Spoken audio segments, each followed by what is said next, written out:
It's hard to believe anything could live here. But back on Earth, there are creatures that survive in extreme cold, heat, even in the deepest, darkest ocean trenches.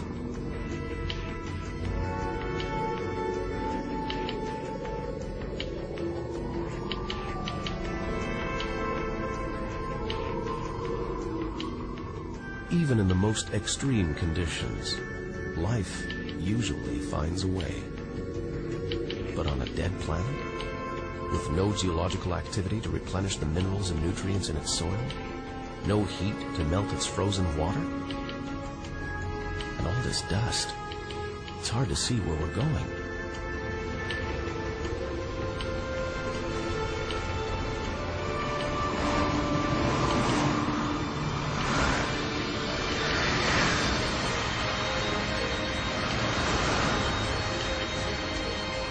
Olympus Mons, a vast ancient volcano, 3 times higher than Everest.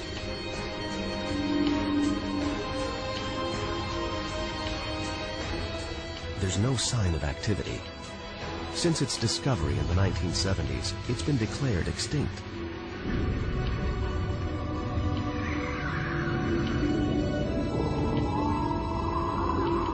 Any lava flows should be long dead, obliterated by meteorite impacts.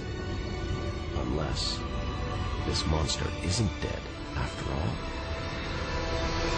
If it's not, there could be molten magma beneath the crust right now. This changes everything. Volcanic activity could be melting frozen water in the soil, creating conditions for life to exist.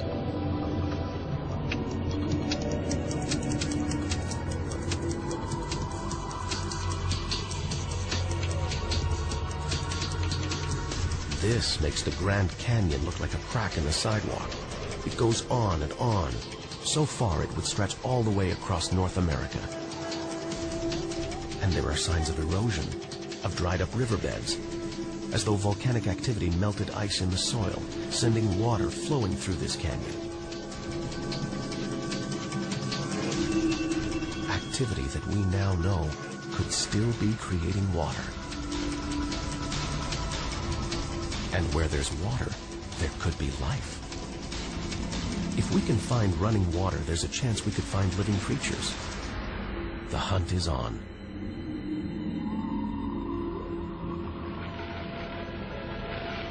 Trundling across this desolate landscape, the NASA rover Opportunity. It's finding evidence that these barren plains were once ancient lakes or oceans that could have harbored life.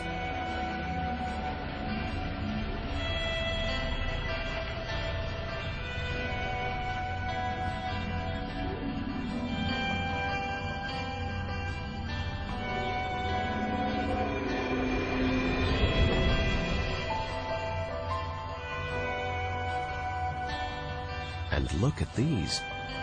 When probes orbiting Mars pass over these gullies, they keep spotting new ones. More proof that Mars is alive and kicking. That there may be water flowing beneath its surface, creating these gullies. Water which could be sustaining Martian life.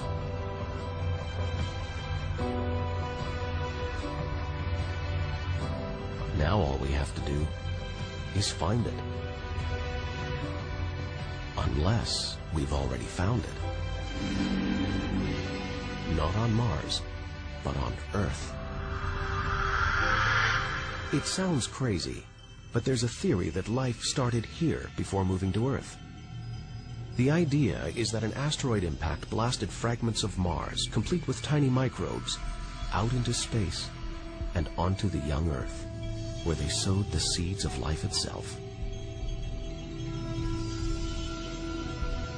No wonder we find Mars fascinating. It could be our ancestral home. If it's true, it means we're all Martians.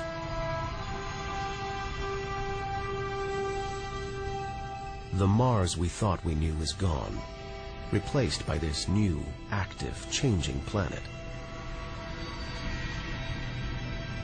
And if we don't know Mars, possibly the solar system's most studied planet, what else don't we know?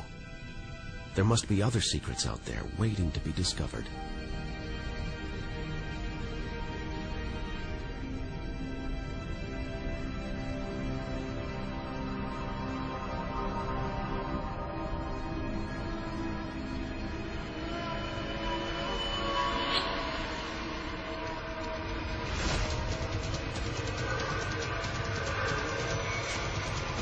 This is like being inside a giant video game.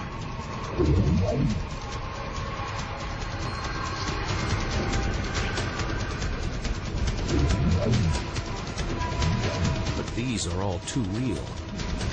Asteroids, some of them hundreds of kilometers wide.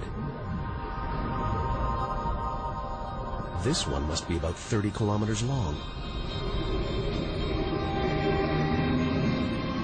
And look.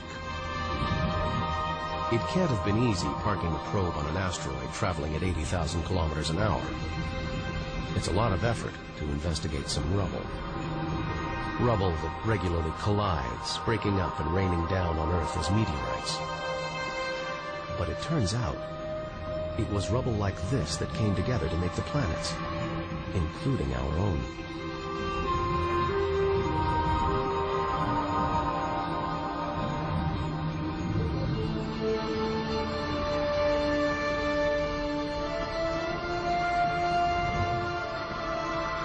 So by dating the meteorites we find on Earth, we know the planets were born 4.5 billion years ago. These are the birth certificates of our solar system.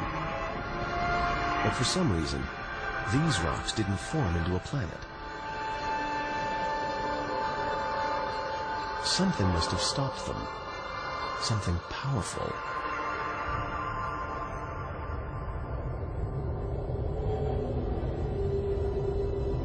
Jupiter. What a monster. At least 1,000 times bigger than Earth. So vast you could fit all the other planets inside it. Something this big is going to have a major effect on its neighbors. Its gravity is stopping the asteroids from forming a planet.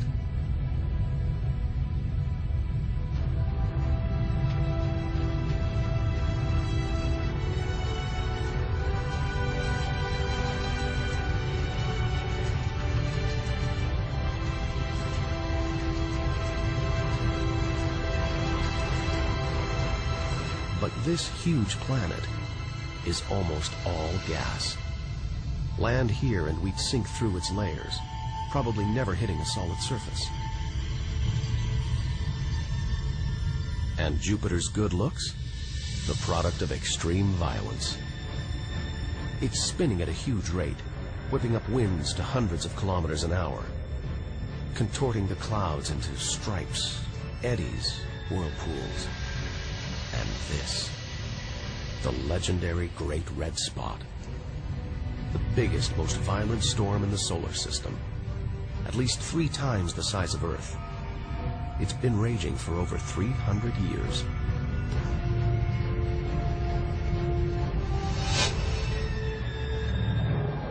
All those churning clouds have sparked an electrical storm. Just one bolt is 10,000 times more intense than any at home.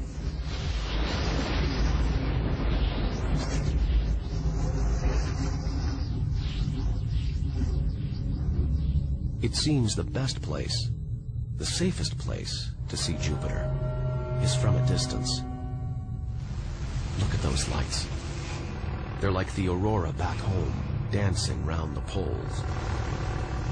But the Geiger counter's going wild. It seems even these are deadly, generated by lethal radiation pulled from space by Jupiter's powerful magnetic field.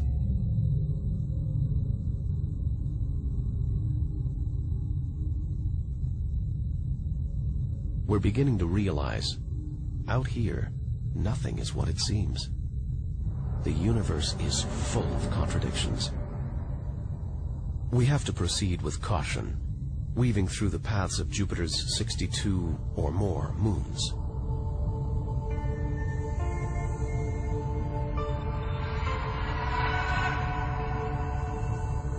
This multicolored moon is called Io.